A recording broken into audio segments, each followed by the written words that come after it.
special good night to everyone here, particularly to the candidates of the Barbados Labour Party, but also to the young people who have come out this afternoon. This afternoon, as we launch the Youth Manifesto for the Barbados Labour Party, it is with great joy that we do so by seeking to engage young people from across Barbados. This evening was envisioned as not only a way for you to engage candidates, but for you to become involved in governance. A lot of times we believe that governance depends on you having been elected and serving, and this is not the case. Citizens, young people are vital to governance because governance involves every single person in any community or society. The recognition for Future Forward and what the reasoning behind it is simply that in order to move forward with young people, understanding that they will inherit Barbados, it is also that we have to talk to them now. They must be involved now. You do not inherit a system without understanding how it works. You cannot give back to a community that you do not believe in. If young people are not engaged from now, then oftentimes we lose them before they even get to the point where they are to receive or reap the benefits of a society, to give back, to contribute. Societies work best when young people are engaged from beginning to end. Societies work best when young people are involved, when young people feel empowered and encouraged, when they recognize what their countries and their communities have to offer. Societies that recognize young people as assets and partners do a lot better than those who recognize them as issues to be solved. This evening, I invite you to write your questions on the notebooks that you have found on your chairs. If you have not had a chance to peruse the document, Future Forward, which you found on your chair, the Youth Manifesto of the Barbados Labour Party, I invite you to do so.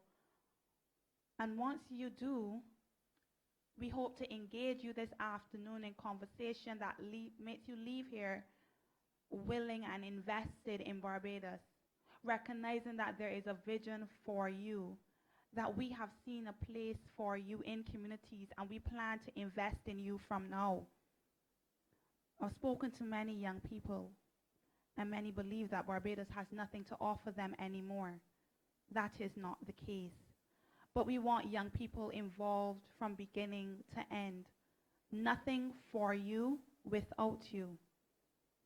Mia Motley and candidates have agreed to engage you this evening in meaningful discussion. There is no script here. We do not know your questions. What we offer you is a chance to ask real questions and get real answers. And in doing so, if we do not get the chance to answer this evening, then there will be an answer provided at some point in time.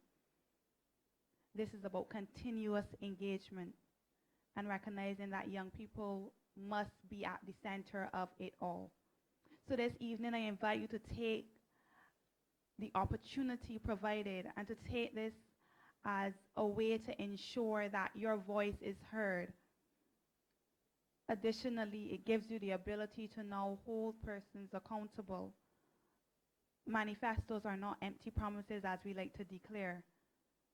I've heard it said on the platform time and time again that a manifesto is a contract. And as such, you have the right to ask that the things offered to you within the manifesto are fulfilled. Once again, I thank you for coming.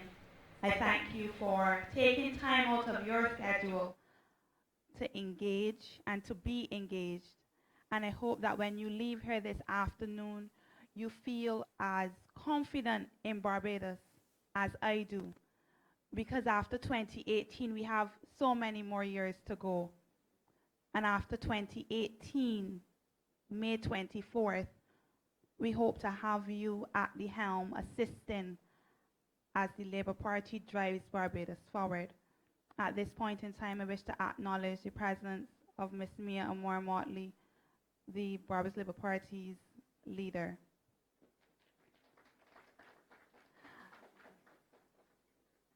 And I won't take up any more of your time. I invite the moderator, Mr. Joel Manning, as well as Miss Mia Amor Motley, to come to the stage. I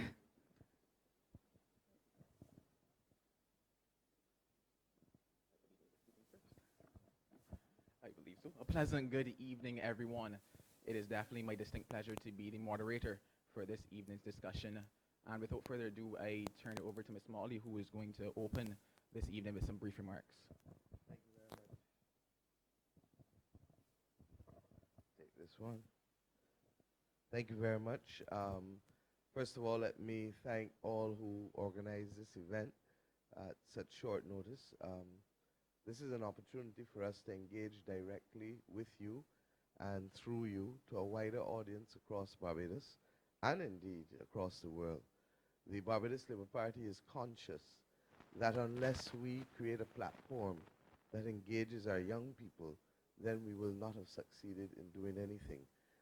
The future is for you.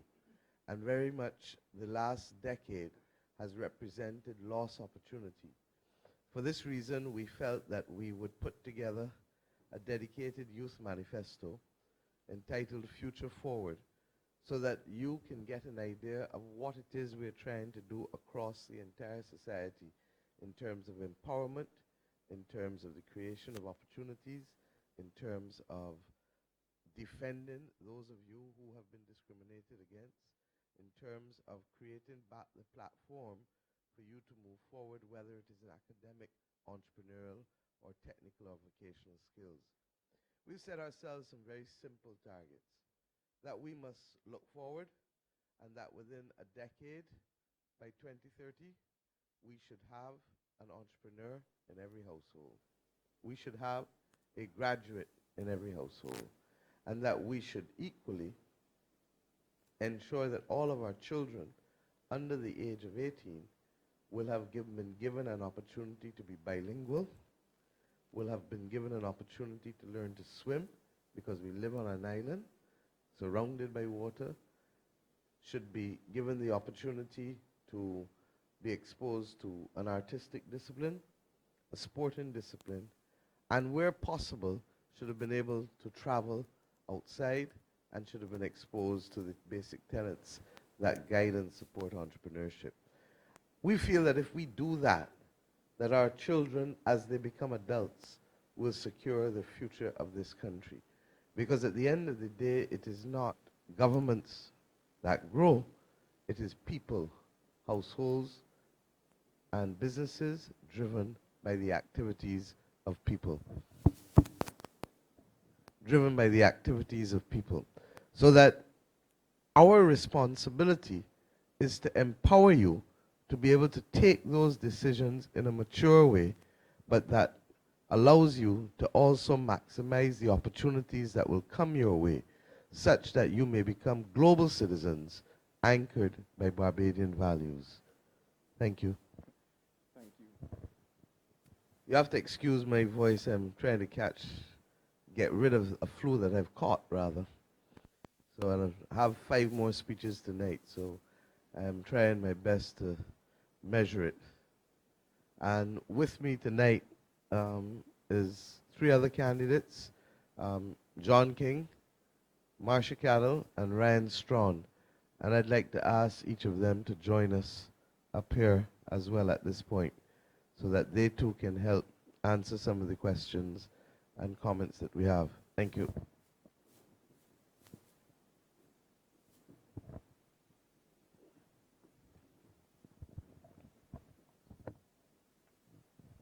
Thank you very much, Ms. Motley. All right, so I would have had a chance to really go through the manifesto over the last 2 days, and one thing that definitely stood out to me would have been a quote from Simon Sinek, a gentleman that I have absolute great respect for. And the quote within the manifesto says, "Leadership is not about the next election, it is about the next generation." So with that said, we're going to open up the floor to the next generation of individuals here tonight. And the first question that we will get kicked off with is one that surrounds the concept of the impact that young people have on the election. In years gone by, or elections gone by, there's always been a talk of young people do not take an interest in the electoral process. this elections, there's definitely been a stir amongst young people. So my first question to Ms. Motley or any candidates really and truly is, what impact do you believe that the young vote or the youth vote will have on this election? I believe that it will be significant. I think everybody in Barbados recognizes that the last decade has been a lost decade. But it is the young people for whom that represents the greatest lost opportunity. The things that we took for granted 10 years ago in terms of opportunities for education.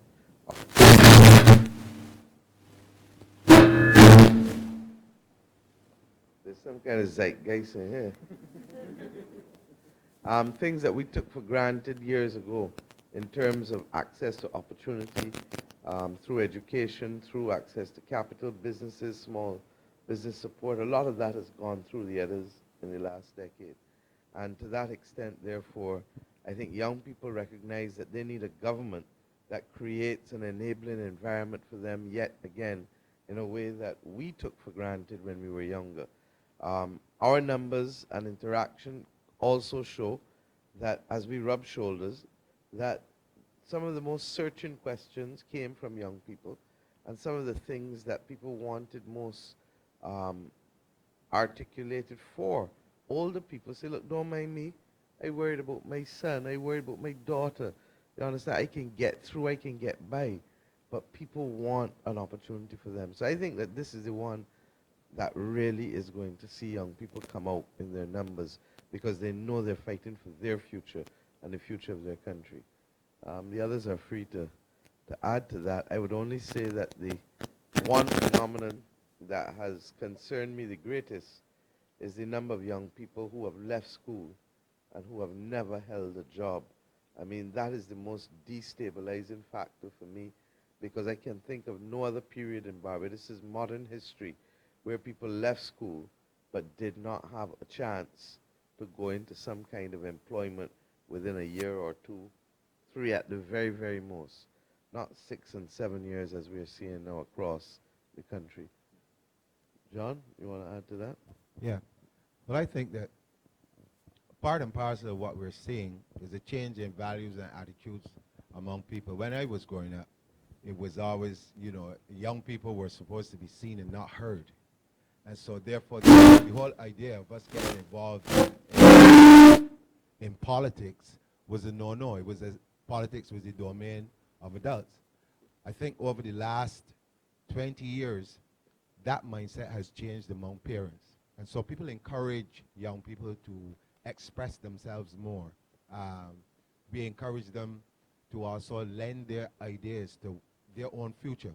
And so just the mere fact that you're able to speak more freely now, I think that has piqued a lot of interest. Also with the internet and the exposure, I know you've been seeing what's been happening in other territories of the world, especially with the last election in the United States of America. That had a lot of interest from what they term the millennials now. And I think you guys fall into that same category, and I'm sure that watching that too would have been encouraging for our young people to get involved.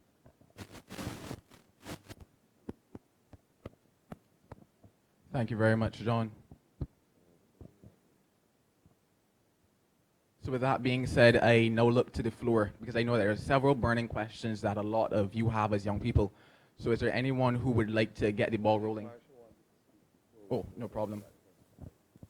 Yeah, just to say that I think there is really a movement in communities. I think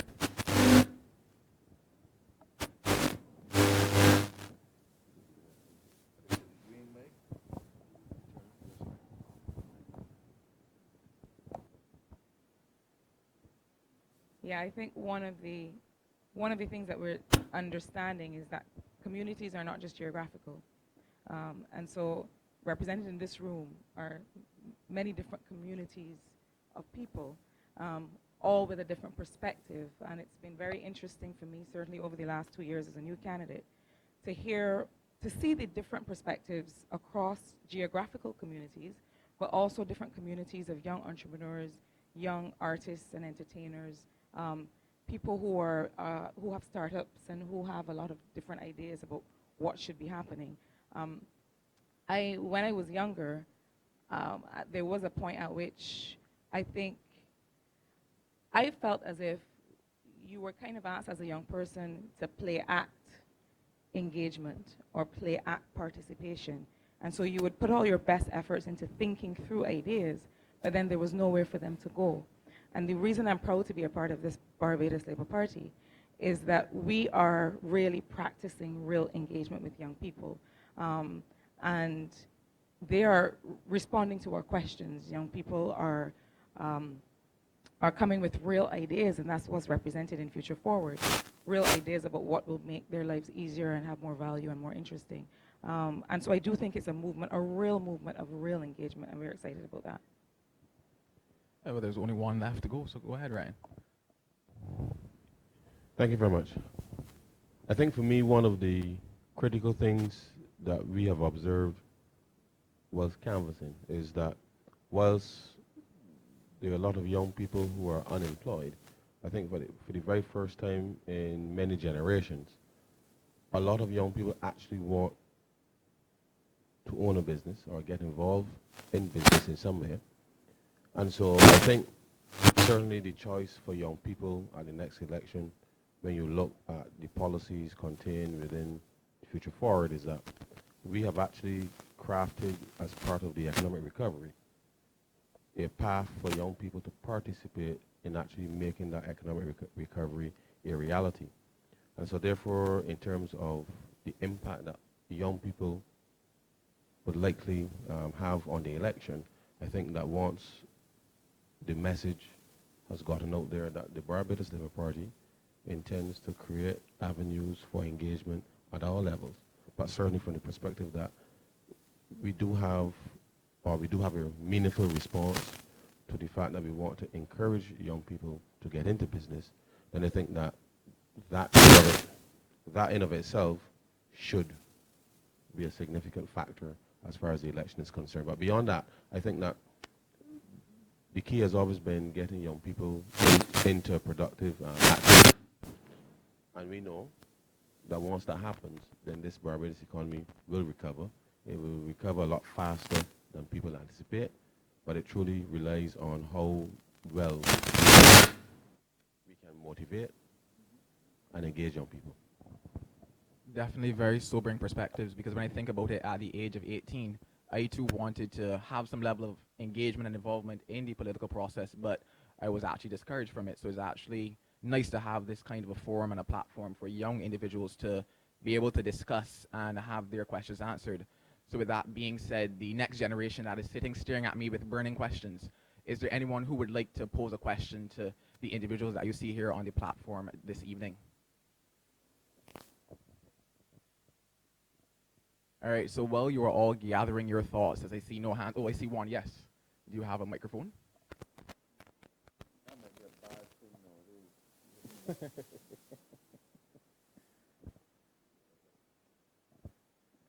All right, just go ahead and just state your name and your question.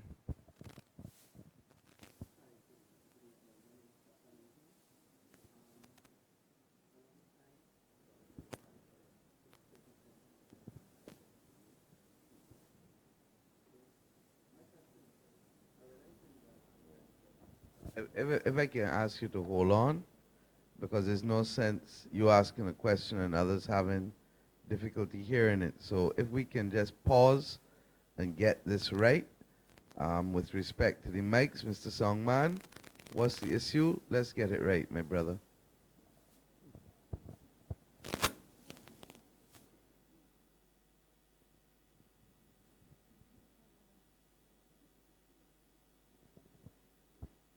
Hello, is it working? Okay.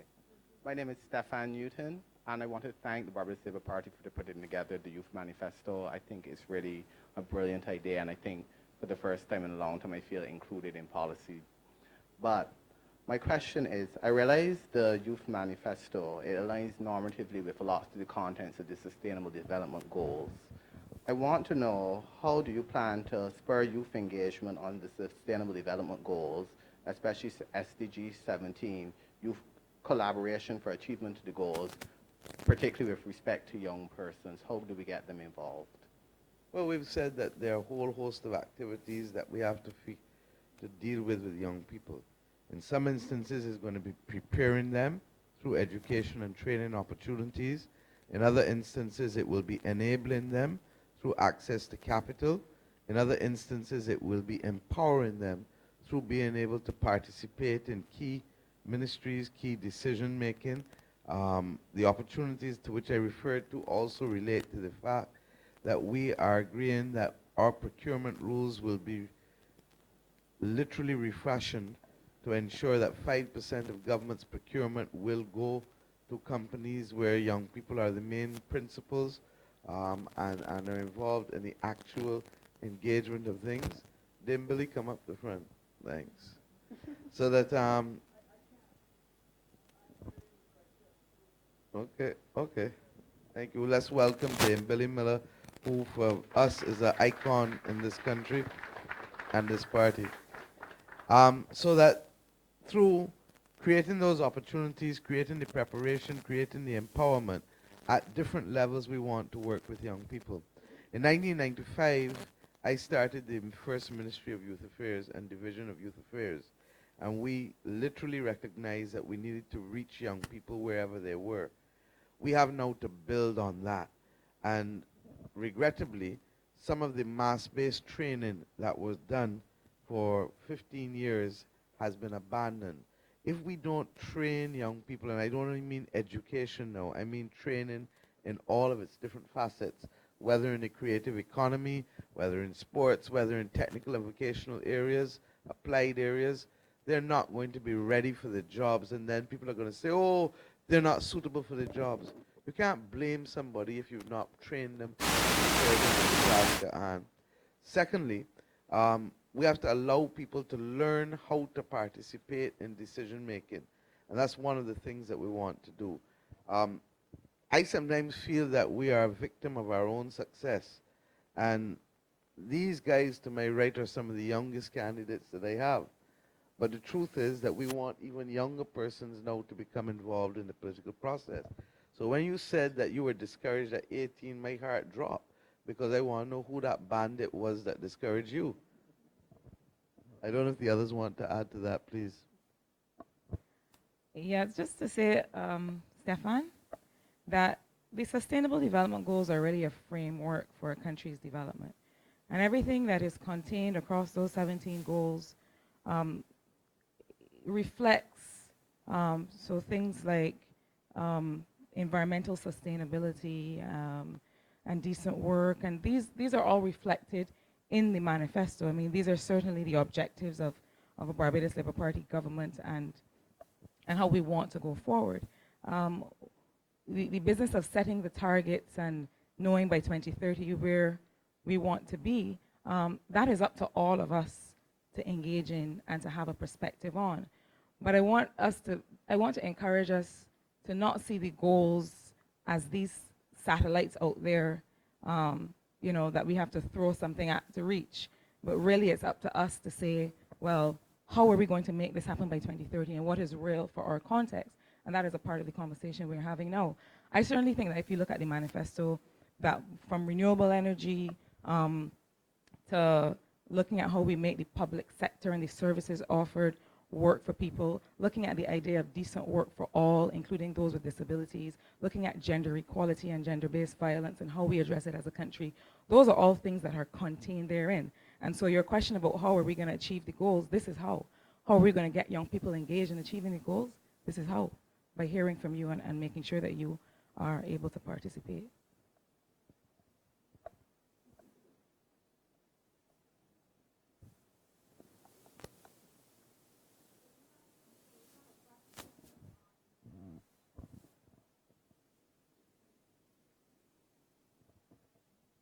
Hello. Right. Hi. So we have a question on Facebook. It comes from Lee C. West, and they ask, STEM subjects are being boosted around the world to encourage students in getting involved in technology and engineering. Will the education in Barbados go in that direction as well? Will there be incentives for students to study those subjects? Well, I'm going to tell you the truth. I don't believe in STEM. I believe in STEAM. So that's the first difference. We don't only need to deal with the scientific approach. We also need to add the A in there. to the artistic approach. Who are we really as Caribbean people? That is what, it is who we are that really distinguishes us from the rest of the world. And for over 25 years, I've made the point that we have a story to tell. So, short answer, we will approach and place emphasis on STEM, but we will add an A and make it steam so it can get hot. Thank you very much for that question online. All right, back to the audience again. Are there any other questions that you guys would have for the panel up here? All right, I see a hand over to the left side of the room. Hey, good evening. Nicholas Branker. I must say I am quite impressed with the manifesto that I've read through yesterday and today.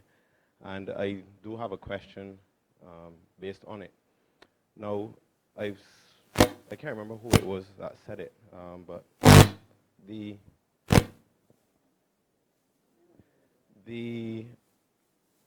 idea was cast out in terms of abolishing the road tax and adding a tax on to fuel. But do you think that that is a benefit to us as Bajans, or is it, I guess, another tax that we will have to face? Why I ask that is because we do not control the increases in fuel, which you can never know when they are coming. And if there's a tax to it, then obviously that tax will continuously increase if there are increases in fuel. Now, I saw a road tax as $450. That was once a year. You know it's coming. You can save for it, whatever. Fuel, you don't know when the increases are coming. So is that a benefit to us as Barbadians? Well, to begin with, we're not doing the tax as a percentage tax. So the fact that it has increased, the fuel prices increased, will not affect it. But secondly, we're trying to be able to shift the burden. Most people don't know that companies pay less in road tax than individuals. Okay? Secondly, we have a problem with compliance.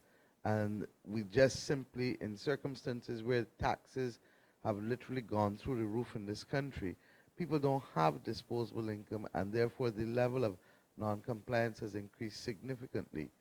Thirdly, the state of our roads is in an awful state, and we need to be able to segregate literally a portion of money to be able to ensure that we can have an aggressive program of rehabilitation of our roads. Come, Kurt, come up front. An aggressive program of rehabilitation of our roads over the course of the next decade. So I'll ask Ryan to complete and further answer some more questions on that. Welcome Kirk Humphrey, our candidate as well. I'm not sure that we introduced Marsha, Ryan, and John, did we? Thank you. Yes, the tax on the fuel, it just works out to be just a few cents per liter. But the key thing is that it allows for persons to be able to manage the cash flow as we move forward. And so to the extent that it really does increase the compliance, what it also does is allow people not to have to face the headache of finding this lump sum of money every year. Now, you got to accept that in a lot of instances, over the last 10 years, a lot of persons have had reduced hours, and so therefore the incomes have fallen significantly. But transportation is still a key element in being able to move around this country, because without transportation and logistics, then the economy simply would not function. So in addition to being able to fix the roads, which actually means then that your maintenance costs, will come down, the fact that it's just a few cents per liter actually works out better for you, simply because with having the roads fixed, you don't have to expend large sums of money in addition to the road tax in order to be able to keep your vehicle on the road. Now, I think that certainly in this context allows for any person that owns a vehicle in this country to be able to manage going forward. And ultimately, the way that that we are going to be able to raise revenue from that simply will rely on how much transportation services people actually engage in.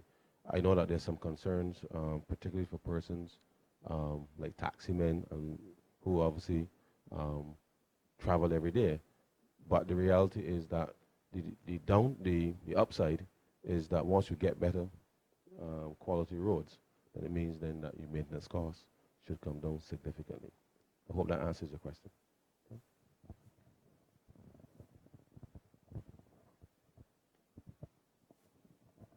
Thank you very much. All right, so as we move on, one question I definitely wanted to pose to the panel was that as it relates to the wage increase. Now, one thing that we know is that currently it stands at $6.25 for minimum wage, and the proposal is that it moves to $8 per hour. My question, because obviously I would have run some numbers, and for me, it presents, let's say, for example, if this was being pitched at 70 employees who were once receiving minimum wage, to then move it to the $8, my question relates to what if a company is unable to sustain that wage bill increase versus what is their increase in income for the particular period of time? A society has to have a social compact. And the social compact is that we have to make sure that people can live. And the Barbados Labour Party is very clear that that is the mission that caused us to be formed in the first place. At the same time, we have agreed that the cost of doing business in this country is horrendous. And there are other aspects of the cost of doing business that we can attack.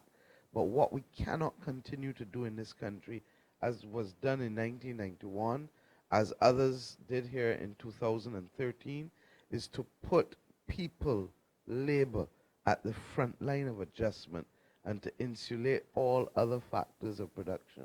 I am not going to be a part of that. $8 is actually less than what most people in this country are receiving. So all we're trying to do is to close the gap for those, for some reason or another, who have fallen below that minimum threshold. I think we all agree that if our cultural practices don't reflect the respect for that minimum level of human dignity, then we need to adjust them. Thank you very much. Are there any other candidates who would like to weigh in on that particular question? All right, we open the floor once again to you guys. I see, well, the first hand to go up was the young lady in the back, so we'll go there first. We have another question online. Ethan Mears asks, I am pleased to see that there is a proposed international involvement for students. How do you propose to integrate this within the education system of our children?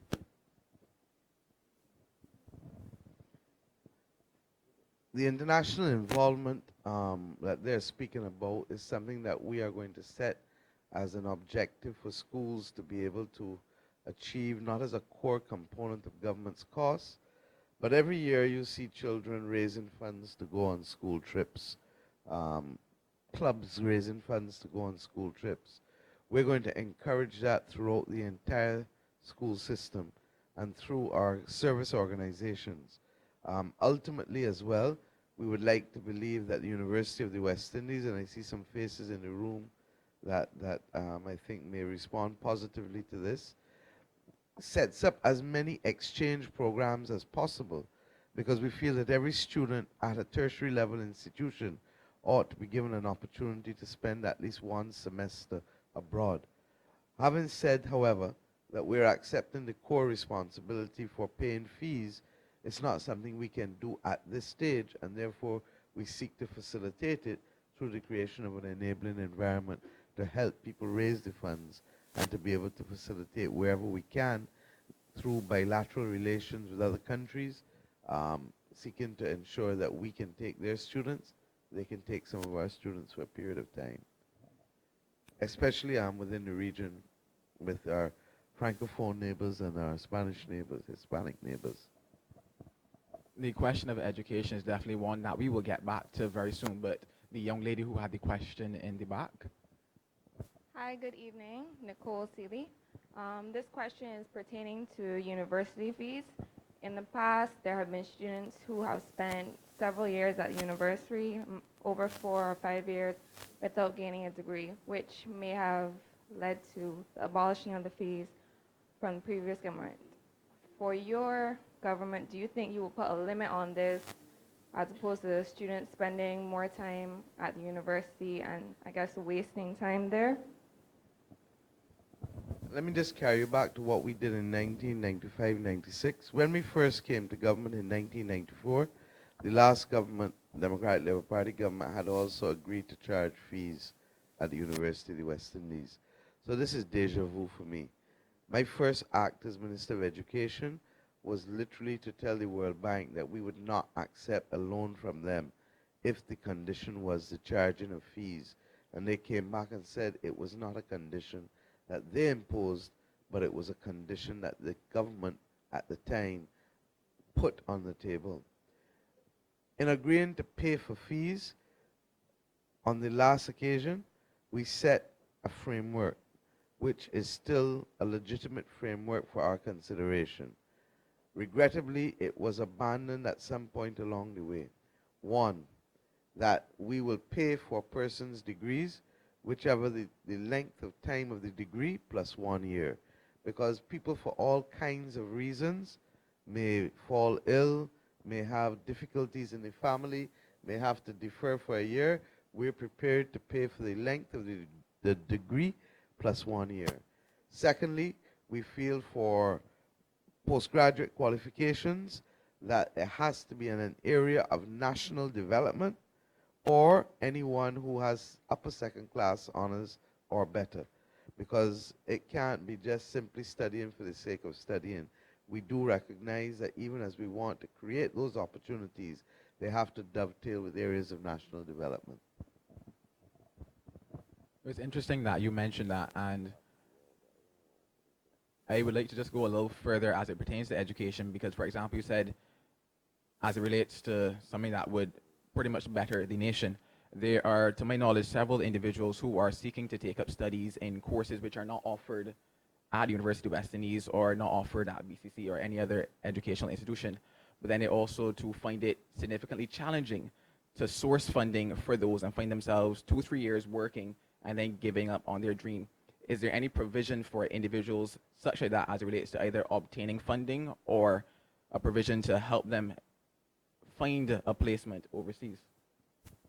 First of all, we've always supported national development scholarships and a whole range of other scholarships that have been made available through the Commonwealth, through the Chinese, through the Israelis, etc. So that has actually taken up a lot of the space. Secondly, the Student Revolving Loan Fund needs to be brought into the 21st century. I left the Ministry of Education in 2001, and we had done a whole host of amendments in the late 1990s to bring it up to date. Regrettably, the state of the Student Revolving Loan Fund, both in terms of its scope as well as the quantum that is permissible for lending, is nowhere near the reality of what it costs for people to get education in today's world. So I think there will have to be a substantial revamping of that fund.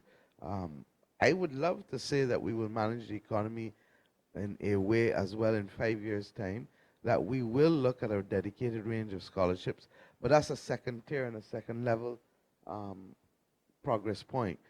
I can say that that is one of the reasons the absence of, or the narrow nature of the scope of subjects being offered is one of the reasons why we introduced at the Barbados Community College the associate degree and the bachelor's in fine arts and performing arts.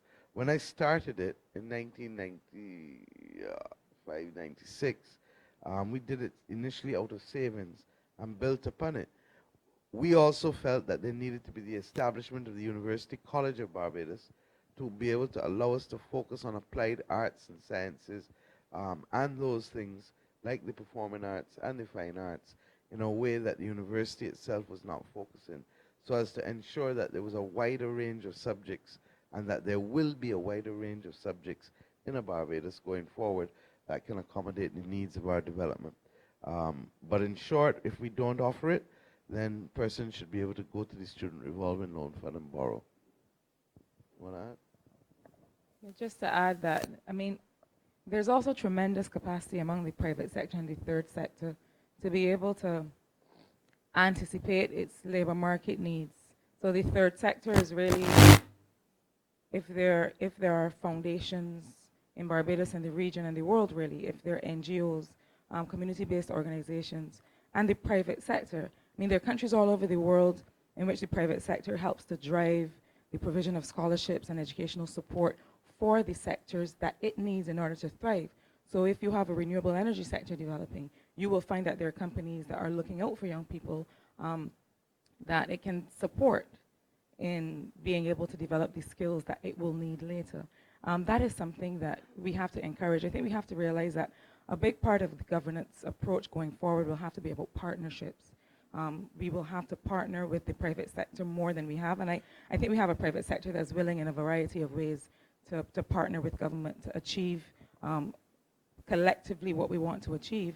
But we also have many other types of partners, regionally and internationally, that also have an interest in Barbados doing well in this country going forward, and we have to start to really explore some of those.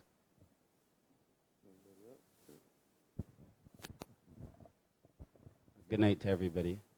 Recently as well, the University of the West Indies Open Campus has embarked on a program of expanding the choices available to Barbadian students. So you get a wider range of choices at the Open Campus and the same recognition for the degree. And one of the things that they've done at the Open Campus that I think with the help of an international agency was to develop their courses based on what was relevant to the marketplace. And the way they've done it is that they've brought in representatives of the private sector, representatives from the government, representatives from labor, to look at the design of the courses and to create courses in the degree program that they believe would allow people to be employable when they leave the university. So it is something very new, but they've designed a number of courses and a number of degree programs that way. So you may find in the future that a lot of the degrees coming out of the Open Campus are catered in such a way as to be relevant to the marketplace and allow those students to be to get jobs a lot easier than persons who now leave the university and have degrees and can't get a job with the degree that they have. Thank you very much, Kurt. All right, I believe we had another question from the audience. You can go right ahead. Good evening. Good evening. Harold Morley, my name, and as a former young person, I'm honored to be able to speak this evening. So I've detected in talking to a lot of young people that there is a significant roadblock in the way tertiary education in particular happens, not only in Barbados, but across the whole Caribbean. And it's to do with the immigration departments and the ability for people to get student visas. The system as it is today is very difficult and very time consuming, very tedious, and takes up a lot of unnecessary time and stress and strain for the students. For example, my stepdaughter is studying in Trinidad. She is treated at times like a criminal. She has to go every single term to an immigration officer with all sorts of proofs and pieces of paper, and by the time she gets a visa, it's 2 weeks before the end of the term. I've also detected with the immigration department in Barbados a similar thing for people from Jamaica and other countries trying to come and study here. They're not allowed to apply for a visa whilst they're in the country. What madness is that? You come to the country and you say, wow, there's a great course I'd love to do. Let me stay and do it. Oh no, you've got to find the money to go back to Jamaica, apply, wait 3 months, and come and start again. That just doesn't work. So I would like to know, is this party interested in looking at that, not only in Barbados, but actually across the region? Because somebody has to take it as a fight across the region. There's no point in just cleaning up this country. Thank you very much. You raised two separate points. With respect to the immigration, that's one of the many departments that have to be deconstructed to reconstruct with respect to the rules. We have a lot of rules that just don't make sense. Immigration used to ask for chest x-ray. I asked them, who in here can really check chest x-ray? It don't make no sense. So that we have literally to take a lot of rules that have kept this country down. Barbados and India, first to receive institutional development and colonization, have held on to the rules and laws for dear life, and it is now choking us. And we need to move an analog government into a digital reality. So we're going to do that. Secondly, with respect to the rest of the region, we've been missing in action with respect to our leadership in the CARICOM single market and single economy. And that's one of the things, the movement of students is as critical an issue as is the movement of capital, as is the movement of people, as is the control of illegalities as well. So Barbados needs to step back up to the table and to begin to recognize we did it for Cricket World Cup. If we could do it for people coming from overseas, oh, we can't do it for ourselves. And we created a single domestic space for movement of people in real time. Now, that's the actual reason as well why I can speak so glibly about immigration. Because we set up an advanced passenger information system back in 2007. And I know because I didn't lost many a night's sleep, Jeffrey Bostic and myself, trying to set it up. It operates out of Barbados to add insult to injury. And it does real-time checks with Interpol and with the Department of Homeland Security. And therefore, we're in a position to know within seconds whether a person is a person of interest or not at a critical level. If we need to do additional due diligence on them, then we changed the law in August 2007.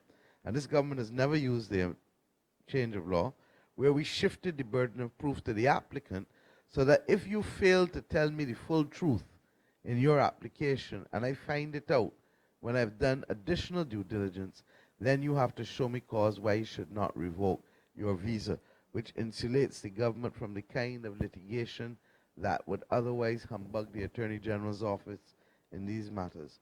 So, short answer, it shall be done. Or should I say, give me the vote and watch me. Thank you very much. Okay, I believe that we're going to now take a question from our online audience. All right. All right, since that microphone seems to be giving some challenges, I will just read the question for you. All right, so Shamari Jones, I have two questions. Number one, what form will the First Jobs and National Apprenticeship Program take? Will it be similar to the on-the-job training program in Trinidad and Tobago? Two, in what ways will young professionals have a hand in rebuilding the country? I'll take the first one and then I'll share the second one among all of these youngsters so that my voice doesn't continue to leave me. On the First Jobs, National First Jobs Initiative, as it really is called, we're going to use the training levy to be able to work with employers, to work with unions, to work with the Social Security, to start doing training that is in the community and on the job. So we're not limiting ourselves to our intake at the Polytechnic and the TVET Council and all of the other training institutions, because we believe that people learn on the job as well. And therefore, if people learn on the job, then we need to ensure that the training levy can be used legitimately for those purposes. I see a senior person related to the construction industry in the room, and they would tell you that one of the great deficiencies in Barbados now is that we've lost capacity in terms of our craftsmen. Barbados had an excellent reputation for some of the finest craftsmen in the region. And the sad part of it is that the region is badly in need of craftsmen at the moment. You have a shortage of electricians and carpenters from the Northern Caribbean with all of these hurricanes that have mashed up the region. And we don't have the skills to send out at the point. Now, before a person can become a master craftsman, they have to become a craftsman. And before they become a craftsman, they have to learn. So that there are different stages and states. And all we're saying is, we're going to facilitate your first job by that. Now, it's not just in construction. It may be in business. It may be in technology. It may be in graphic arts. It can be across the entire scheme. But it will be the training levy that we will help to train. And just as we did with the youth training program that we did in the creative economy years ago, we're going to ensure that you have access with that National First Jobs Initiative to some exposure on life skills training and entrepreneurial training, because those two are the bedrock for any young person going forward, regardless of where that first job initiative is. With respect to the second part, what is the next step in the development of, the question is gone. Young people, ticket curve, my voice getting weak. Well, I think there are a number of things in our manifesto for young people, and surely in our Future Forward manifesto. But there are a few things that I like to speak of. First of all, there is, well, overall, I say everything in the manifesto that will bring benefit to Barbados will bring benefit to young people. That's the first thing. But there is a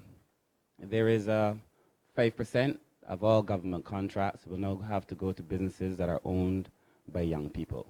So immediately you have a source of revenue. We're going to ask people obviously to reach a standard, but you have a source of revenue, 5%, which is a significant portion of government contracts. And we're also offering $250,000 every quarter for any good ideas that come up that would allow us to be more innovative and to move this country forward. I believe that a lot of those ideas will come from young people as well, because a lot of innovation still exists among the young. One thing that excites me immensely about the whole manifesto is the 52-week calendar for the cultural industries, where we're going to have cultural activities going all through the year. So as an entertainer or as an artist, I like to consider myself a poet. I write poetry. I mean, so as a poet or whatever, you can find a source of revenue and exposure throughout the year.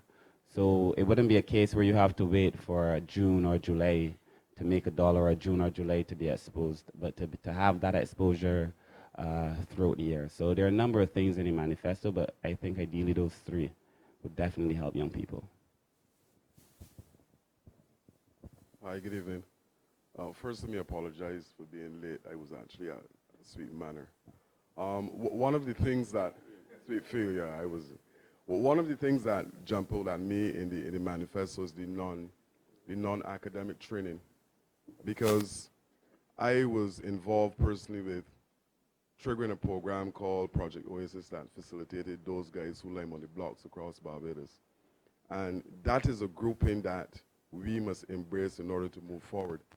And the non-academic training, and you would have just heard my political leader spoke about moving persons across the Caribbean. And if we can again move those youngsters into like Samuel Jackman Prescott Polytechnic and BCC, then I think we would go a long way in terms of reintegrating those guys who lime on the blocks across Barbados into mainstream society. Because back then, it was a case where persons who were going into SJPP and BCC, the requisite qualifications at the time were like 4 and 5 CXCs.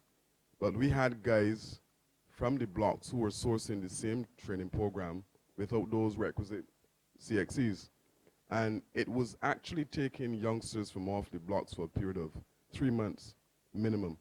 And it was not just a case that these guys were doing the particular programs, but embedded in the program, life skills. So anger management and conflict resolution were actually part of the program. And we were about to see change. Unfortunately, all of that came to an end in 2008.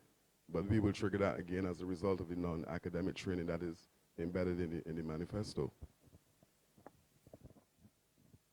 If I can just say, Charles is being very modest. Charles actually led the Project Oasis program, and he's absolutely correct that we were able to take young people, bypass the traditional matriculation to get into some of these courses and give them opportunities. Some of the cameramen you see all across Barbados working now came straight from that digital media program that we set up. Secondly, life skills and entrepreneurship are critical, as I said. So whatever we do, we have to integrate that, because part of the difficulty is that the government has literally stopped mass-based training of young people in this country for the last 5-6 years as a result of the fiscal challenges that the country has been having. I quite like how the question was phrased about what is the scope for young professionals or the role of young professionals in rebuilding the country. And as Kirk said, everything that has to be done to transform Barbados has to be done with young people included. Young professionals are across sectors, including the public service. One of the things that excites me about the manifesto is increasing efficiency in the public service, across the public service. That affects all of us, and I see a lot of people nodding because, I mean, I think there's a sense of relief, even on our part, that this is something that we are really going to address frontally. There are many young people working in the public service who want to bring their sense of professionalism and their skills to bear, but are not able to do that because there are quite a few stumbling blocks and an over bureaucratization of what happens in the public service. And I think that once young people are able to bring their professionalism and to actually use their professionalism and the way they want to approach doing business, now that is really going to benefit the public sector.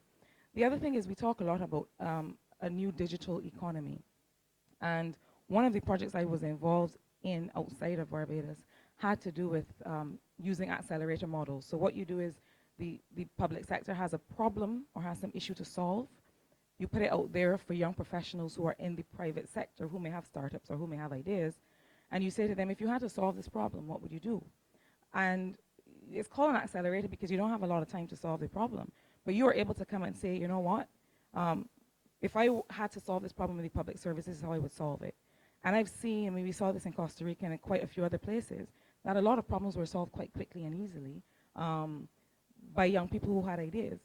And so I don't want us to feel as if everything that has to be addressed or has to be done has to be taken and done from within government. Obviously, we have the ultimate responsibility to engage people who have the solutions.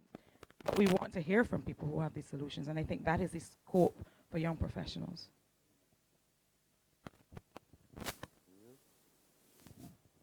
All right, thank you very much. I know that there's several burning questions from the audience. So, somebody has the microphone?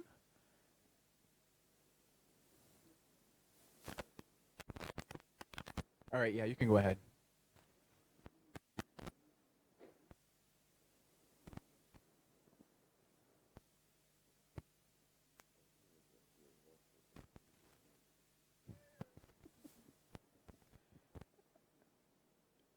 All right, well, get that little technical issue sorted out. We're going to head back to the online platform. So the next question reads, the UPP have built their party on the idea of the creative economy. Since the BLP introduced the No Pass Cultural Industries Bill and the authority, what is the next step in development and training in this sector? To get it working, it's not working. Simple. Hello. You've had a range of applications from people, and the Cultural Industries Development Authority has not been able to satisfy 95% of them. Similarly, the development of the film industry is still a concept and not a reality, other than the odd person coming here to do a film that more often than not is as a result of them wanting to come here rather than sustain promotion. Similarly, we need to have a national school of performing arts and a national company of performing arts. We need to create opportunities for our cultural industry practitioners, as we said, through the 52-week calendar and through allowing people to be able to travel. I'm going to let John speak to some of this too, because he and I lived it many, many years ago. We see a cultural industry now that has come a long way as a result of the work that the Labour Party did in the mid-90s. And people were able to give up their jobs and to go into full-time employment in a creative economy. It is only because of what has happened in the last 5 or 6 years that domestically persons cannot sustain themselves, but the platform for them to move outside is there. The other major deficiency is in promotion, distribution, and marketing. Most artists do not have the pockets to cover the cost of promotion, distribution, and marketing.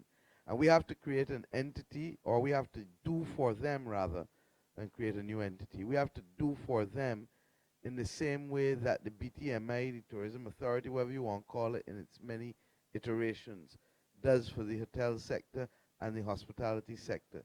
Were it not for the Barbados Tourism Authority, Barbados Tourism Marketing Inc., most hotels, including this one that we're in, would not be able to sustain themselves because they do not have the depth of pockets to do the $50–60 million a year in marketing once you take out the administrative costs.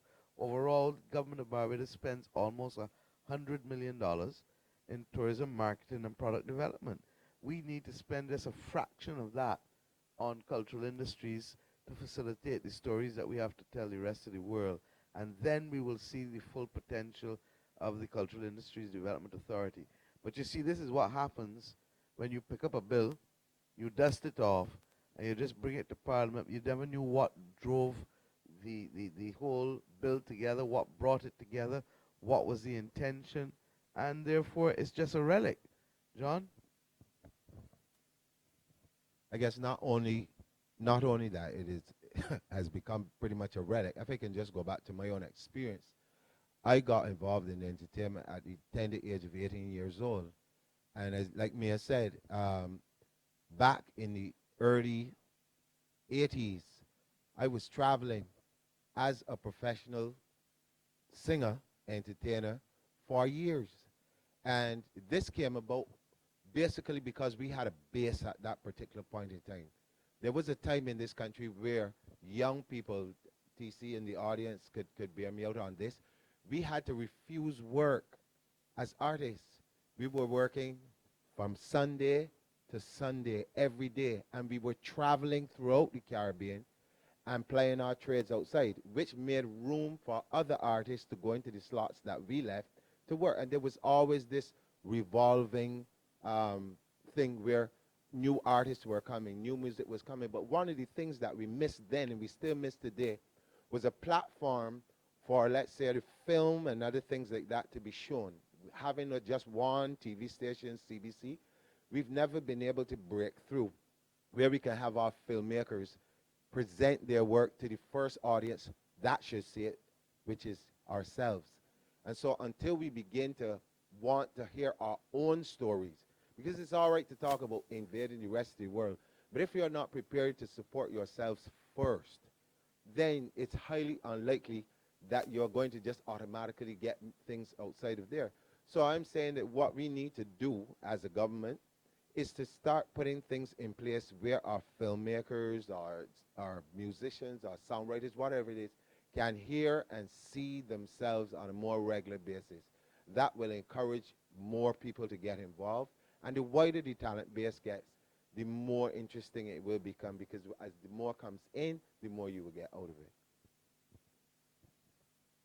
Let me just add to that a bit too. We have to get on top of defining our reality. If I said to you that Nicholas Branca and Turo Tapin were good musicians, you'd say yes. If I said to you that they were the best bass player and the best saxophonist in the world, you'd say, boy, she's stretching it.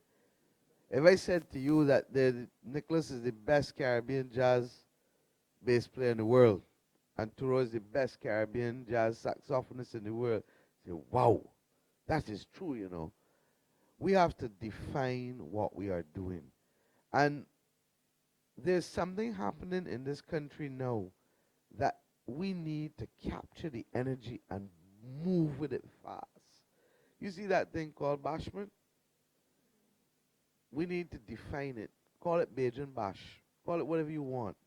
But whatever it is, separate it from the traditional idioms of calypso and dub. Reggae all along was the discipline, and all of a sudden dancehall came about that created the king of the dancehall. Was not necessarily the king of reggae, but it created opportunities, and we created a completely different space for people to operate in. I feel strongly that our government has a responsibility to work with our artists to create something called Bajan Bash. And that Bajan Bash literally is going to succeed because, as Foreigner Frank told John and me when we had the band, back in the late 80s, early 90s when I used to manage his band, Signature. That until we learn to walk and talk like how Bajans, until we learn to play like how Bajans walk and talk, it will not go anywhere. And true enough, from the time our calypso started to reflect how we speak as a people, how Bajans dance and juk and not whine, and all of a sudden the music started to change and the music started to do so. But what we are missing is the support structure both at the development level and at the promotion level to take Bajan Bash to another level. People tell me what it's singing in Bajan. So wait, y'all don't listen to dub in Jamaican? You understand? So what validates that? Let me just end on these 2 points too. Who was at the precursor of reggae? Jackie Opal, a Bajan.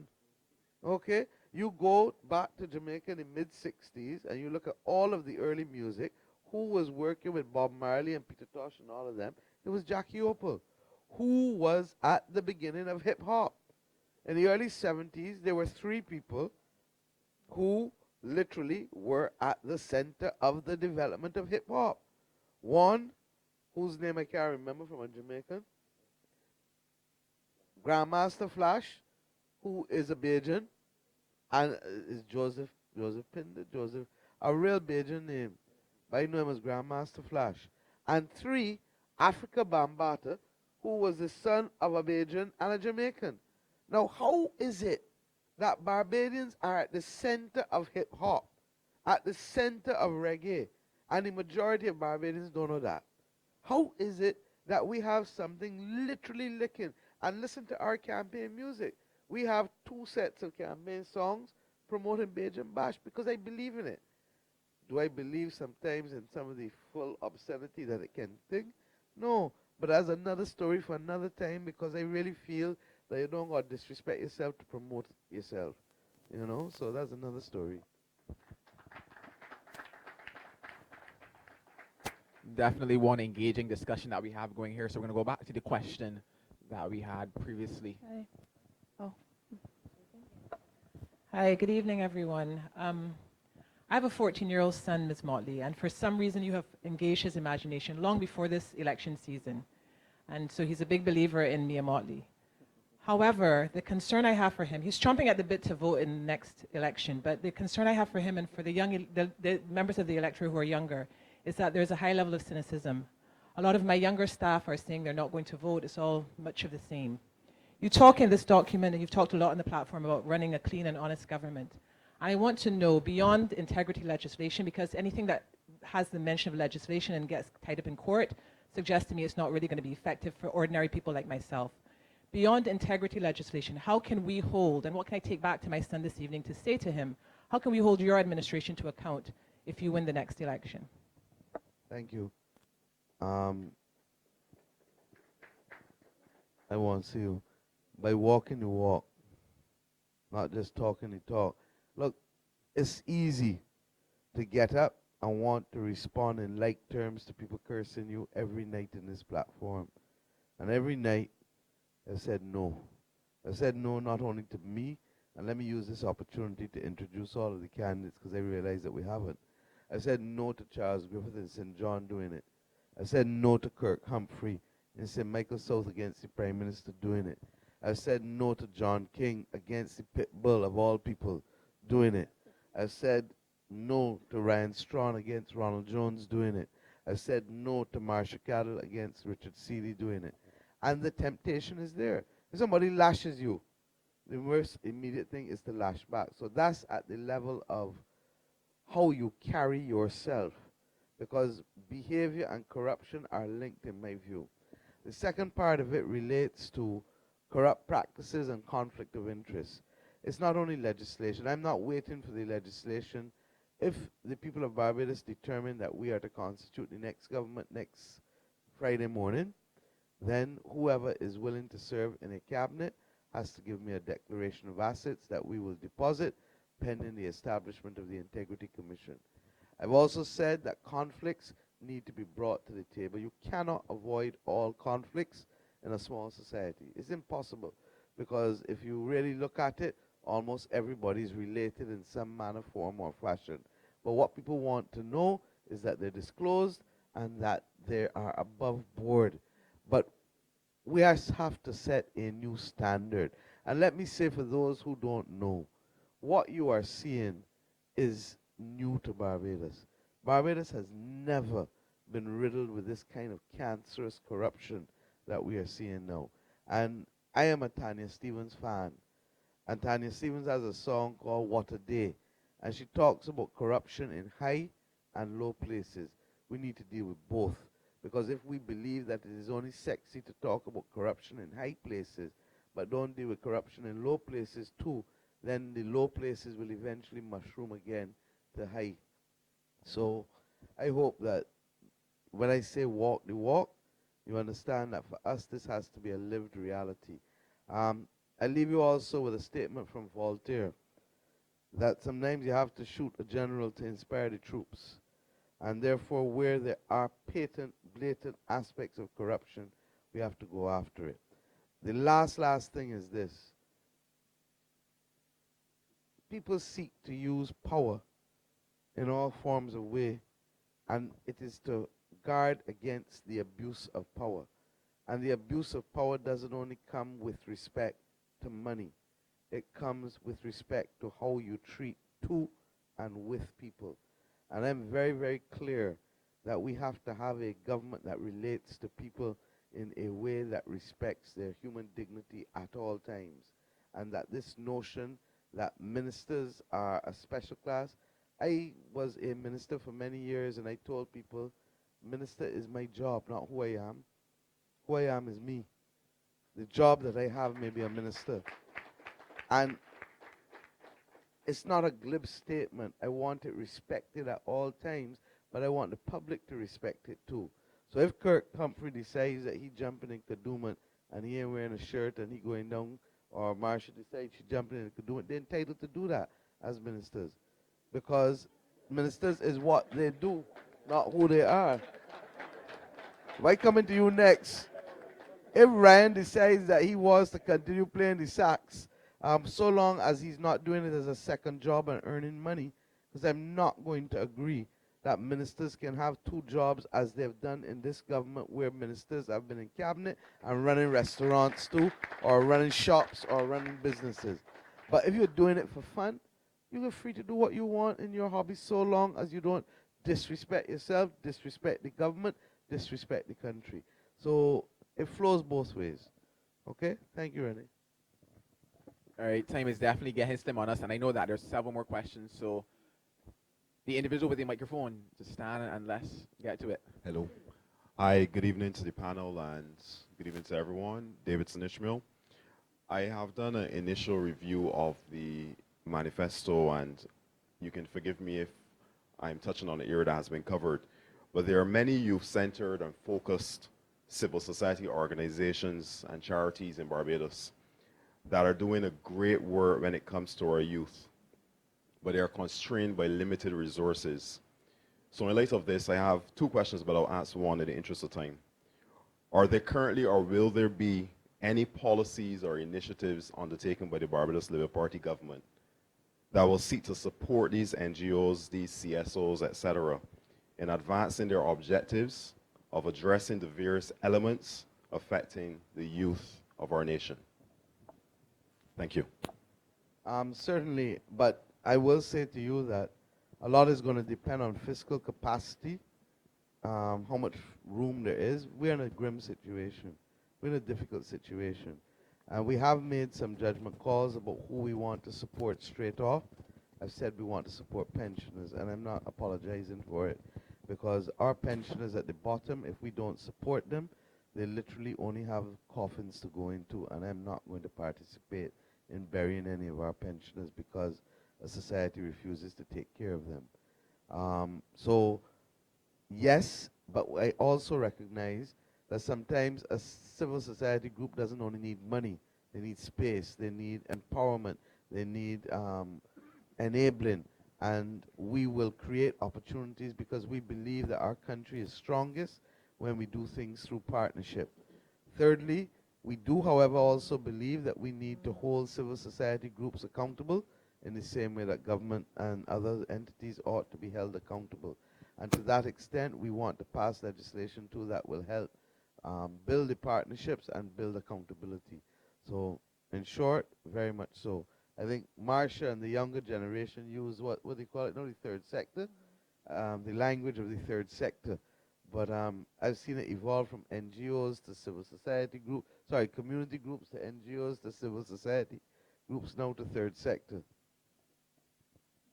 Yeah, I think throughout the manifesto, Davidson, you'll see that, again, I always come back to partnerships because it is not going to be possible that everything that has to be done in Barbados can be done only by 30 people in Parliament. But I have worked, and I know Kirk probably has this experience, as has John, and in fact, probably everybody here, because we've all worked with the NGO sector. One of the things I realize that has been quite weak is the capacity to access international financing.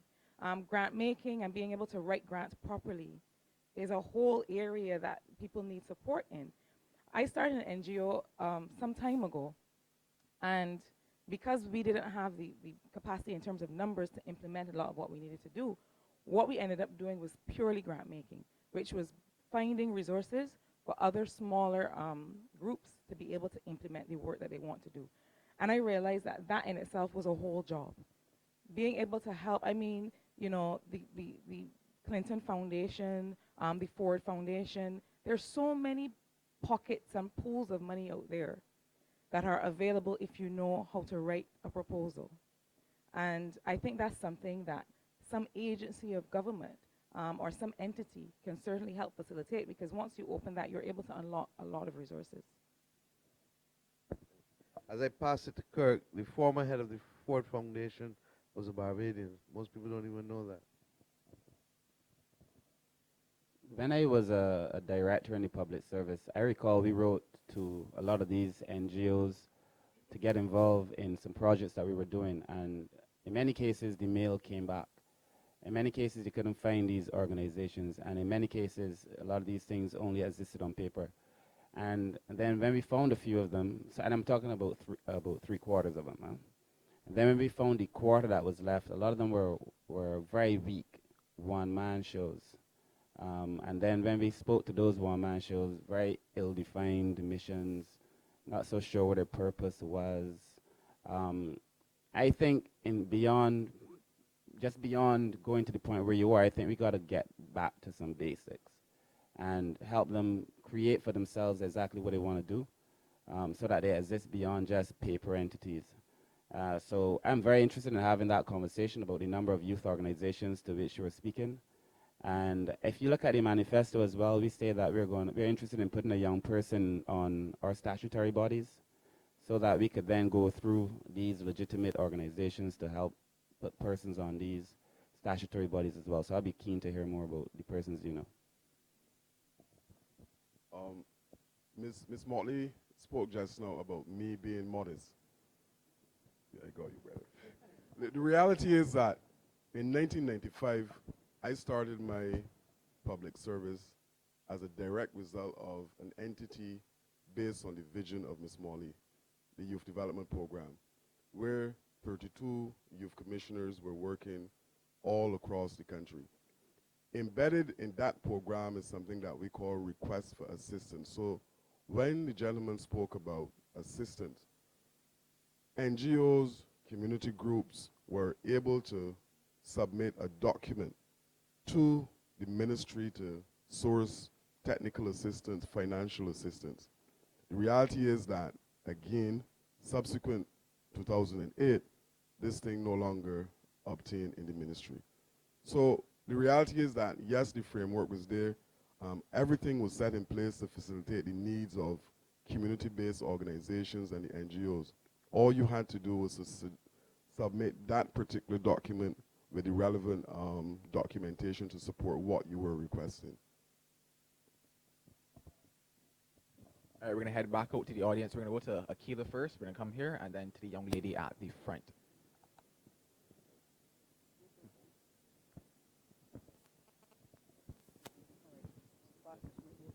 Hello. Okay.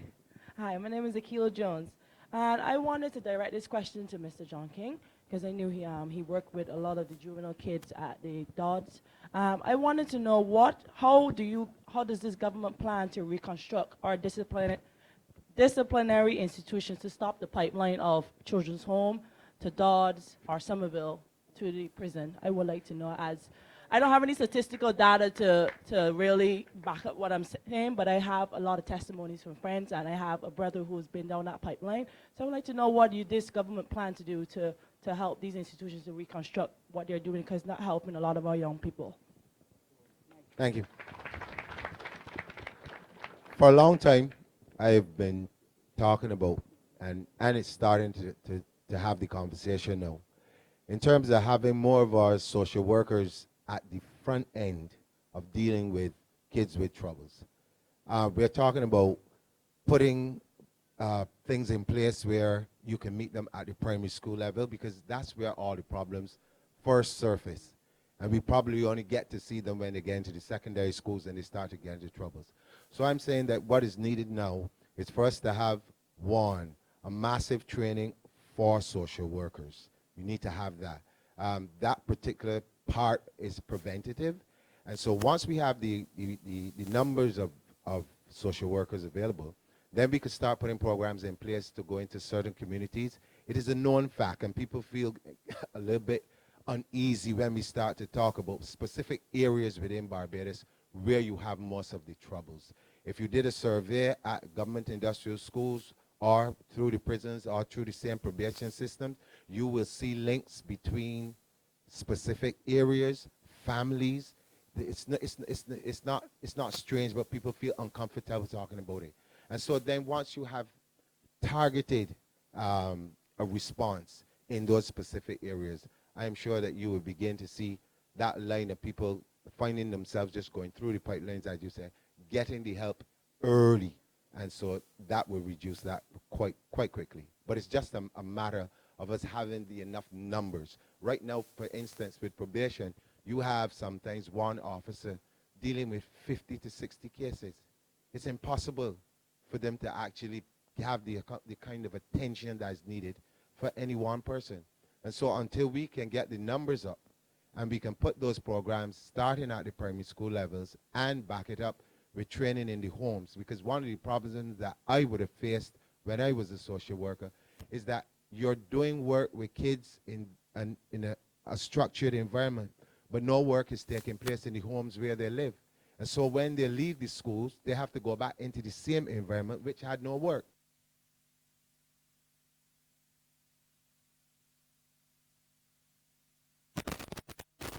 Because you've seen someone move from this to here, and then they go back into the environment, it's all gone in 2 weeks. So we really do need to have more emphasis placed within the homes themselves and also in the communities. Good evening, everyone. I'm very... Just hold on. Akila, I just want to thank you also for coming and to say how proud we all are of your achievements.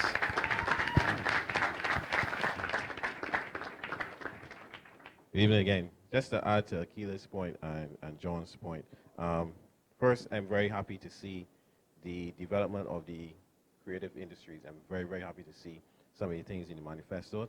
And I almost felt that if some of the people in here were peeping at my notes.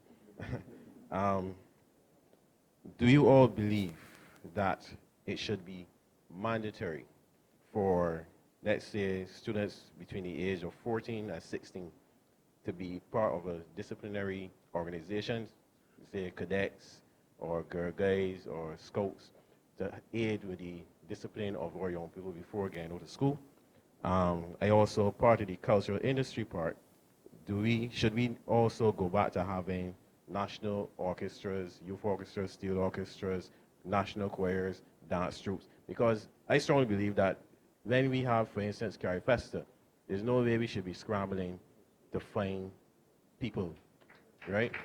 We should have these national entities that we can easily pull when we go into Barbados on the water or wherever it be. We have these things that we can pull the best of the best to represent Barbados. Thank you, Ziggy. Let me say in respect to the first part of the question, I don't think the issue is discipline organization. The issue is service organizations. As Minister of Education, I left a policy framework, and these are some of the things that hurt me to the core, because I left that ministry now 17 years ago, and I left a policy framework for a new national secondary diploma. This is not CXC now. Everybody must leave our school with the equivalent of a high school diploma, a national secondary schools diploma. And we felt that that should measure basics and should say to everyone in the country, this is what a student leaving a secondary school in Barbados has attained. But a significant component of that has also to be not just the academic or the technical or vocational sides, but the social and emotional learning of the individual. And that in many instances this will come whether it is from being in guides or scouts or Kiwanis, was it Key Club or ISCF, or you call them all of the various clubs that students get involved in.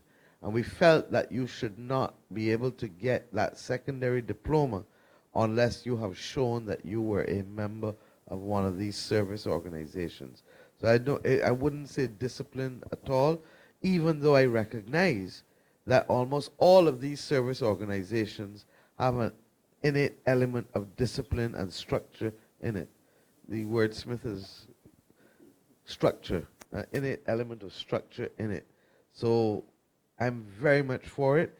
I feel that the absence of community groups and youth groups in this country has done a disservice to our young people in the last decade, and Charles keeps going back to it, because let me tell you what happened in 2008, and I'm going to be very specific, and forgive me for doing so.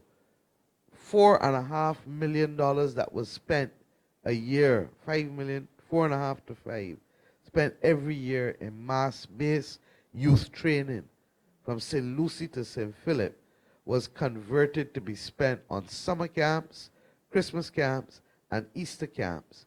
And 2/3 of that 4.5 million then went to catering, not to training.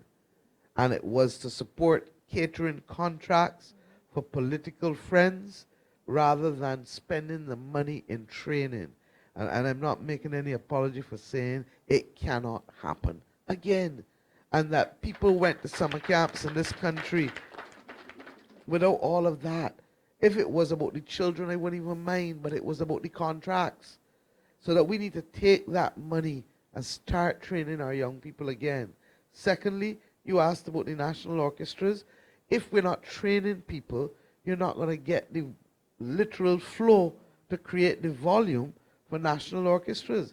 The last thing I did as Minister of Culture in August 2001 was to approve $40,000 for Joy Knight Lynch to start the Strings Project in this country. As a result of that single decision, hundreds of students came through the Strings Project, to the point where Barbados, that did not have a culture of strings, was able to develop one. Those things have dropped significantly again. I am saying to you that we need to reintroduce mass-based training such that every community in this country is exposed to some level of training in a sport or in a cultural activity at least 3 times a year. And secondly, that we need also to make sure that we then work with groups. When I was a child, John, remember? Sing Out Barbados. Call out all the groups. Barbados Dance Theatre, call all of them. And I'm saying that fine, these groups existed here. But what I want to see now is a Sing Out Barbados North, a Sing Out Barbados South, a Sing Out Barbados East, a Sing Out Barbados West. And then the only ones who get to the national level are the best of each of the 4 groups. But what you're doing is creating volume and you're creating excellence. And by exposing people, and never forget my uncle Elombe telling me that one of the reasons why you continue to expose and expand at the level of NIFCA and at the level of community mass-based training is that, one, you're creating an audience, because by people being exposed to the discipline, they learn the rudiments of what's good and bad. And 2, you're literally finding out of that pool those who can come to the top like cream and constitute the excellence in the practice of the profession. So there will be a cultural renaissance in Barbados over the course of the next 5 years. You can put that down and know that it will happen. The gay had a first response to your question, which was, when I was younger, if you told me that I had to put on another uniform after my school uniform, you got the wrong person. I think for some young people, the idea of things like cadets and Girl Guides and structure is not going to work. And for some it will. But recently, after Jalon Samuel won his last Gold Cup, and he's a Britain's Hill guy, Kirk, so we say that proudly. He gave an interview and he said that he used to get to school at midday because he didn't feel there was anything going on at school for him, but because he used to always be at the stables. And so he had found something that was driving him, something that he could be good at, but it wasn't supported in our formal system. And I think part of the benefit that you will reap from really revamping and reviewing the education system and looking at the curriculum and how you support people's interests and productive capacities, when you start to do that, you will start to see that service instinct, that volunteerism and that giving back and wanting to be a part of your community and wanting to excel, that you will start to nurture that without having to have somebody in Scouts or in Brownies. I remember my sisters were in Brownies when I was at primary school, and I said, no, not another uniform for me. One is enough. But sometimes you have to kind of, nurture those people that for whom structure is not where they want to be. All right, so we're going to go very quickly to our online platform. So we have a question from Nick Todd. With the legalization of medical marijuana being stated as a sure policy in your youth manifesto, how do you plan to implement businesses that will facilitate the growing and retail of medical marijuana? But also there was another question asked by Damian Sands which relate to this, and he noted that it would have been stated that decisions such as this would go to referendum. The question is, should the referendum not pass, what are the plans to deal with persons who might be charged with one spliff or... I can deal with the second verse. The referendum is only for recreational marijuana, and it is because we have committed that no 30 people in a parliament will decide things that fundamentally affect this society. With respect to medical marijuana, I want Ryan to save my voice and answer for me, please. Hi, yes. I have a friend who actually spends her time all day at the university taking extracts from marijuana. And the fundamental thing is now we now have to support a lot of research and development in that space such that we are moving beyond just the medical component of it, but in the context of being able then to add value added in a sense across a number of areas. And so to the extent that we will use the regulations which already exist under the Health Act, the reality is that that now will open up a whole realm of opportunity for young people to get involved in. Now, of course, there needs to be order. And to the extent that a new Barbados government under Ms. Motley, the fact remains is that globally there are trends towards the legalization of medical marijuana globally.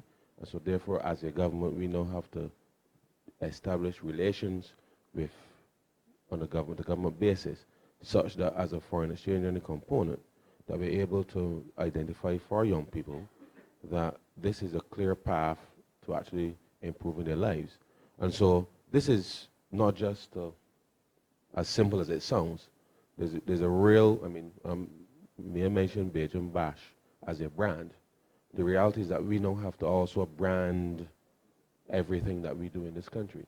And this is another opportunity that if we do it right, and we have to do it right, that we're talking about businesses, this could possibly change the lives of thousands of young people across this country. And so we want to make sure that people understand that getting involved in this is serious stuff, and therefore the standards and the quality that we have to ensure, because it's our culture on the one hand, but you're talking about now branding Barbados in a completely different way. And so therefore the value stream, the income earning opportunities that will come from this, I see as changing the lives of many thousands of young people in this country should they choose to participate. And this, certainly this Barbados Labour Party government intends to make sure that after the last 10 years where there's been little opportunity for young people, that we carve out a specific space for young people in this country to be able to take advantage of that. I would just add that especially in the rural society that change is possible, so that agriculture for us can't be a plantation-driven, model-driven activity again. It has to be driven by technology, it has to be driven by money, it has to be driven by innovation, it has to be driven by new branding opportunities. New Zealand and Argentina have shown what is possible for agriculture in terms of building the economy of a country. And I feel strongly that Barbados has a unique opportunity for the first time in a post-independence state to be able to deal with agriculture in a different way, driven by food security, medical marijuana, sugarcane industry, and community farming, but also livestock, black belly sheep, which is the other major thing that I think we need to take ownership of and expand significantly our branding of. On the issue of if the referendum doesn't pass, the referendum is simply to deal with the decriminalization of recreational marijuana. The issue of convictions for a spliff can be dealt with without the referendum passing. We all agree that we should not be locking up anybody in this country for a spliff today. And even if the referendum does not pass, any government that I lead is committed, one, to reviewing the kinds of punitive options that a court can have for people in those circumstances. All right, with time now knocking at the door, we're going to field 2 more questions from the audience, so we're going to head right to the front here. Hi, good evening. Firstly, I just want to thank the Barbados Labour Party for creating such a forum to interact with us young people, and as the goodly gentleman said, for persons who are not so young, and especially in this time where you guys really are under a lot of pressure for taking your time out, you, Ms. Motley, and the candidates for sharing with us and dialoguing with us. I don't have a question, I just want to have your thoughts with regard to transportation. You speak of upgrading the transport board and the fleet within 6 months. I know that you will need to do that, especially quickly, because of the state of our transport system as it is now. However, I'm just wondering your thoughts on taking the upgrade up a notch or up a level in order to facilitate the differently able persons. Because if we travel abroad, everywhere we go, the bus system is made in a way that you can facilitate differently able persons. So I'm just wondering your thoughts on that. Thank you. I almost think you were listening to me in the Cells Terrace at the Pine last night, because I made that same point. Kurt will tell you that the next set of buses that we buy have to be able to accommodate the differently able, one, and two, we need to be able to accommodate the reality of clean energy. Whether that is electric or whether that is going to be clean fuels, that's part of our reality. So we will be moving for the new buses in that direction. We will have to cannibalize some of the existing buses that are just not working in order to be able to enhance the ones that we have, because we really need a functioning fleet of close to 200. The government has just about 50 working, and that can't work. We can't afford to buy 150 new buses, but we are committed to buying at least about 40 new buses and fixing some additional buses. But your point is well made, and we are taking it fully on board, my dear. Thank you. Yeah, go ahead. Just ask for a mic, Adana. might have to come here for the mic.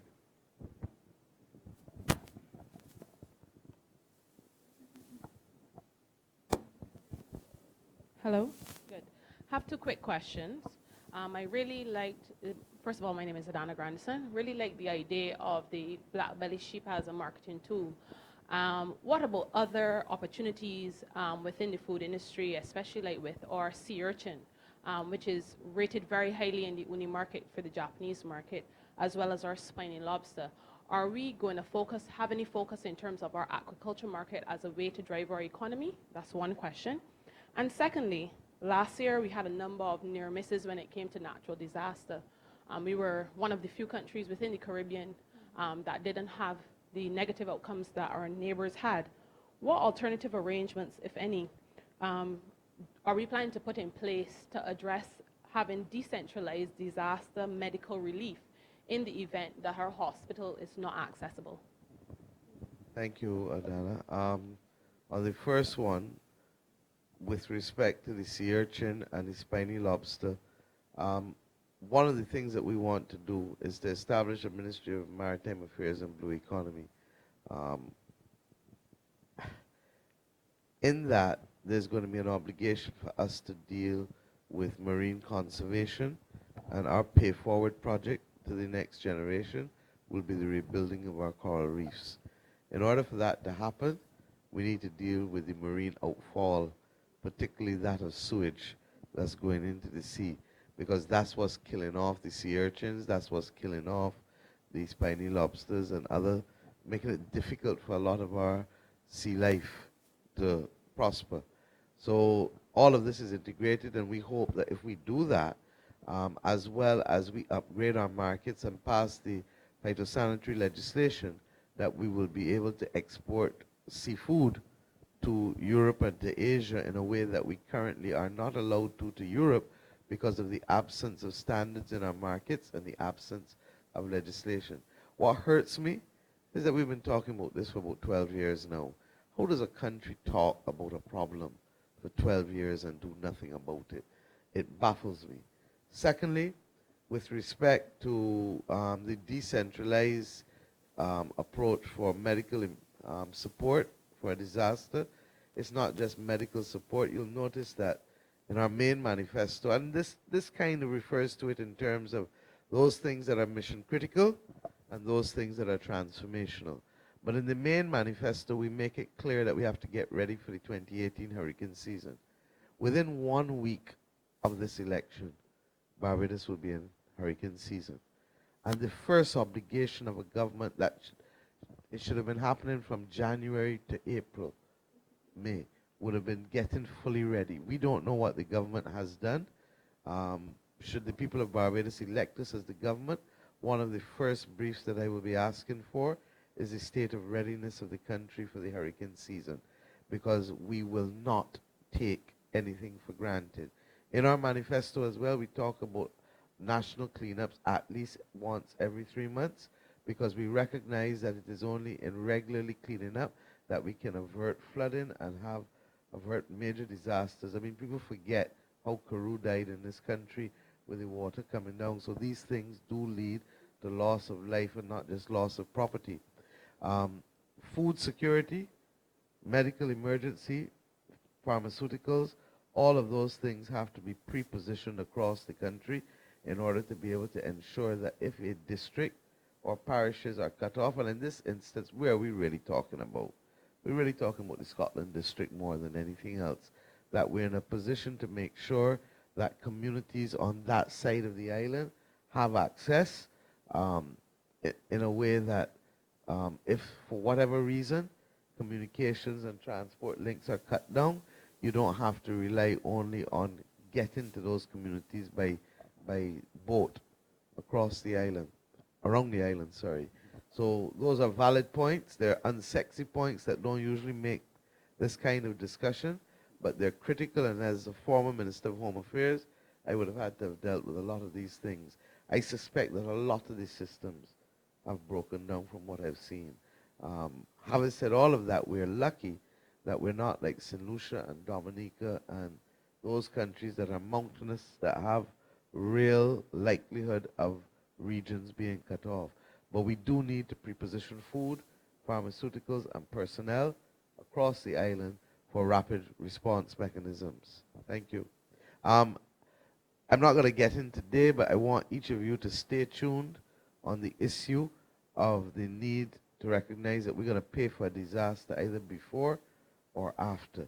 And one of the things that we have to do is to change Barbados to make us more resilient to the climate changes that are taking place. And part of that is getting our houses ready. Because right now, if a hurricane hits Barbados, my greatest fear is that probably 60 to 70% of our chattel house stock, the roofs will go. And if the roofs go, people will lose all of their possessions inside. It is a major national issue. And we have been working on it from opposition because we believe that we can, through a program of low interest loans and grants, and insurance, start to incentivize Barbadians to be able to take a different approach and to change the rules of the country. There are a lot of people on the other side making laughing sport at it. It's not laughing sport. And we actually have some people working on designs that will allow people to be able to change their routes in the shortest possible time, recognizing that most people can't afford to move out to find somewhere to move back into their house. And that's why if you look at how Bajans build culturally around a chattel house, they start in the back and come forward because they don't move out of the house while renovating the house. Okay? And there are things about our cultural practices that we need to take into account. But that's for another day and another evening. But stay tuned on it because it's going to be a major national conversation. All right, so yeah, we'll take one final question. Alrighty. Good evening, everyone. The question I have, well, first let me commend the Team Barbados Labour Party, first for not falling into the practice of attacking the opponent when they did the very same thing. And what we need to be cognizant of, that adolescents mirror the behavior that they see, especially of our leaders in our country. With that being said, my question is, what is the plan for sports in the country? And secondly, with regards to the Caribbean Broadcasting Corporation, we recognize that they're operating in negative figures, one. And with regards to that, we recognize in the manifesto that you would have mentioned that you will be focusing on providing more local content, local programming. But in terms of the operation of the CBC, what is the intention there? There's a place called CBC? I'm not even aware because I don't think that it carries anything that relates to anything other than government propaganda. So on the second point about the development of sports, that's a conversation for a whole night. Suffice it to say that we are subsuming sports and culture as part of the creative economy. We believe that both are the new productive sectors of the country and that we have to treat to it in a serious way. I am somebody who walked the walk when I set up the Lime Pelican Semi-Professional Football League, because I believe that there are opportunities for people to earn a living domestically, even before we go outside, as John would say, from sports in this country.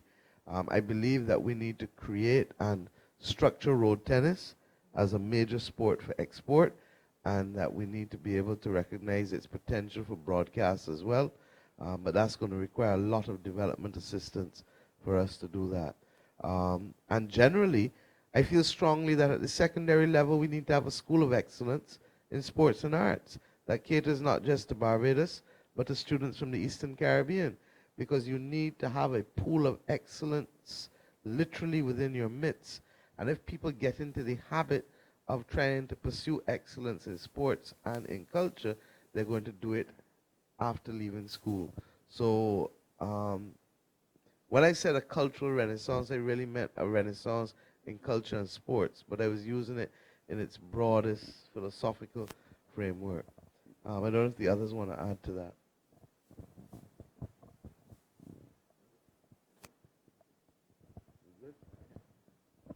Alrighty, so we have come to the end of tonight's discussion. I just want to say thank you to all of you Before I hand it back over to Ms. Motley for her final closing remarks and then to Roshana Trim for the vote of thanks, one thing that I would have noted with this campaign, and as it relates to Ms. Motley in particular, the first opportunity that I had to introduce her on stage at one of the spot meetings, I did the usual, roll around, and then I went to shake her hand. And from there, she simply embraced me. And that was something that showed me something on a completely different level as it relates to leadership. So I now turn it back over to Ms. Motley for her closing remarks. Thank you. I'm sorry that I didn't meet him at 18. I just want to thank everybody. Look, this has been a long campaign, relatively speaking, but I didn't feel that we could end this campaign without this kind of event. I wanted to hear from some of you. Every time I talk with the young people in this country, my heart soars. I feel proud and I feel optimistic for the future. And I know that we have within this country the ability literally to transform Barbados into a place where truly we can, as Kofi Annan would say, punch above our weight. But people need a chance to flex and a chance to be. And some can fail, that's life. But a baby falls down many times before it starts to walk. And it's the nurturing environment that we want to give you as young people that more than anything else matters. That we recognize that we can nurture you, we can care for you, we can enable you, we can give you opportunity, we can protect you, and we can just let you be. I have also found the last 18 months, I say, enjoyable because I've learned a lot from my young candidates. And my young candidates keep carrying me and challenging me. And for me, this has been a special experience because for most of my political career, I was the youngest in the room until about 7, 8 years ago. I was the youngest in Parliament for like 3 sessions of Parliament. So I feel strongly that I have a responsibility always to be a bridge to create those opportunities for our young people. This evening was 2 hours alone, but as we start, so shall we finish. And I'm saying that to make the point that we're going to create platforms for engagement, formal and informal, throughout the period of government, because I am acutely aware that the success of the last Barbados Labour Party government and the failure of this Democratic Labour Party government has cost this country a generation. And that there are too many people who have reached the age of 40 and who do not know anything about governance or who have not been allowed to serve in any capacity in this country. I say so as a person who became a Minister of the Crown at 28 years old, with Liz Thompson at 30 and Ronald Toppin at 31. And it almost seems like a different world in which those things happen. And I've got to help create a Barbados with you that allows those things to be the norm and not the exception again. Thank you and God bless. But remember, next Friday morning, you will decide what kind of Barbados you want to wake up to. And if the Barbados that you want to wake up to is one that is to give you hope and to create opportunity, then I ask you to join us for the next 6 days in finding 5 and bringing 5 to vote on Thursday. Because this election, Renee, I think you said it in the back, that this election is by no means over. We're not taking anything for granted. We need every Barbadian to come out and vote for their future, vote for themselves, vote for the Barbados Labour Party so that this country can have a chance to grow and breathe again. Thank you and God bless.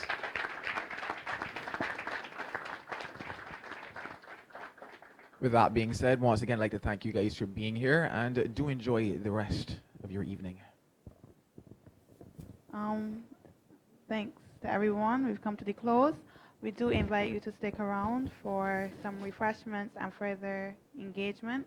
Many of the candidates will be heading off to some national meetings. We invite you to attend them if you can. And we look forward to engaging you in future. There's one in the Bayland on Right. Bay Primary Pastor, and I'm sure. In other words, Kirk is telling you that's around the corner, so go there. Right, so that's right at the hill, so you guys can head over there. So thank you. Eden Lodge, Orange Hill, and John is asking you to travel to Six Roads with him and Charles too. So, yeah, there are 4 meetings tonight. So when you see me ease out, it's not because I don't want to hug up and line, but I have 4 speeches to go and give now. Thank you very much.